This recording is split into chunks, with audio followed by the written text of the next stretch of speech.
panggabi siya. Edi sasakay ako ng sa stoplight doon sa atin sa Divisoria. Alas 4, babiyahe ako alas 4 dahil nakakatakot eh. Edi baba ako ng Pedrohel. Tapos pagbaba ako ng Pedrohel, tingin-tingin ako ng 7-Eleven kasi sabi niya wala nang ibang 7-Eleven kundi Pedrohel lang. Hindi, tinitingnan ko yung 7-Eleven. Bakit hindi ka Pedrohel bumaba? Hindi nga kaya Pedrohel nga, tinitingnan ko nga. Saan na kasi, di ba may na siya, yung daanan ng tren, yung sabi ko, kuya, Pedrohel na, sabi niya.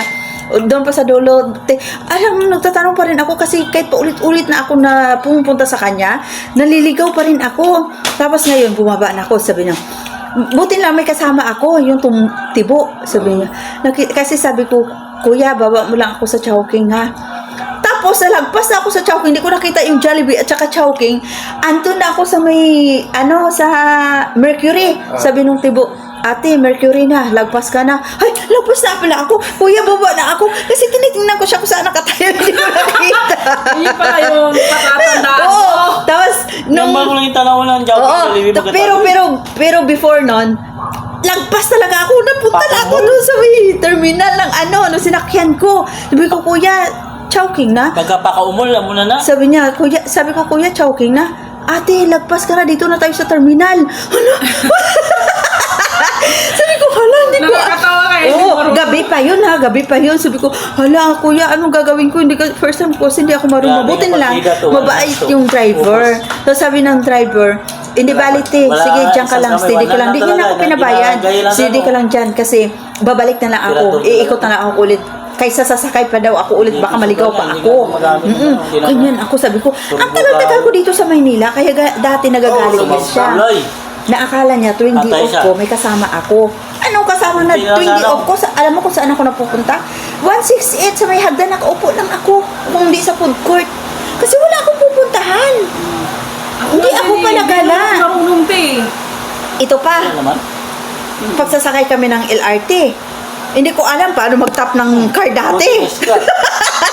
Tinabla ng kalaban, start ng dalawang Hindi ko maalam kung ano gagawin ko dati. Kailangan itap mo na yan. Inasaraduan ako, susuot ako sa ilalim. Sabi ng gwardiya, ate, bawal po yan. Balik ko yung card doon sa may counter para lagyan ulit ng kasi na ako eh. Isang tap lang kasi. Ako, hindi ko marunong yun eh. Nakakatawa talaga. Ganyan ako. Kasi may takot ako eh. May takot talaga ako na magbiyahe Kasi mag-isa pag lang. tap mo, daan ka na agad para yung release niya. Tatanggal na yung ikot. Malalak siya eh pag ang bagal. Nung nagbiyahe din, sabi niya, saan ako Tapos, parang maiyak-iyak na ako kasi hindi niya alam na sumusunod ako sa kanya. Ako pala nalock na. Andun na ang tren. Tapos, pag kami, mag-away kami, sasabihin na pag mag-day off ako, may kasama ako. Puta, hindi ko nga alam eh. Doon lang ako sa 168, Divisoria.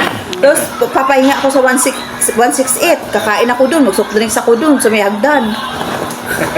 Doon lang. Naliligaw-ligaw. Ganyan ako. Kahit paulit-ulit na dito, hindi ko pa na-try na pumunta mag-isa dito. Sabi ko sa kanya, wag mo na akong sunduin. Kasi nga, ako na lang, kasi gusto kong pumunta dito na i-try ko talaga mag-isa lang ako. Sabi niya, hindi na, baka maligaw ka pa. Tapos nakaantay na siya, di ba, andun pa tayo, nag-uusap pa tayo. Siya andun na sa isitan. Ngayon nilapitan na siya daw ng tatlong, babae. Oo, mayroon dami dyan. Dami dyan. Mga nasa Kuya, gusto mo ba ng babae? Sabi niya, hindi, nag-aantay ako ng asawa ko. dami dyan, no? Nakikita ko kayo sa isipan. Oo, pag ginaantay ko nga ito, pag nakamunta naman natin ko sa isitan, pag may lumalapit, sabi niya, kuya, babae. Sabi ko, magkano? Sabi niyang, 2,000. Bigyan mo ako ng 2,000, ako titira sa'yo. Hindi, pag ako yan. Kami nag-usap kami ni Kuya Ivan kasi one time din na yun din niya. Sabi niya, ang gulat sa akin, putang ina ko. Putang ina agad, gano'n ninyo. Hindi natin kung sino mapahiya. Ako din, ligaw-ligaw din ako dyan eh. Sabi na dati,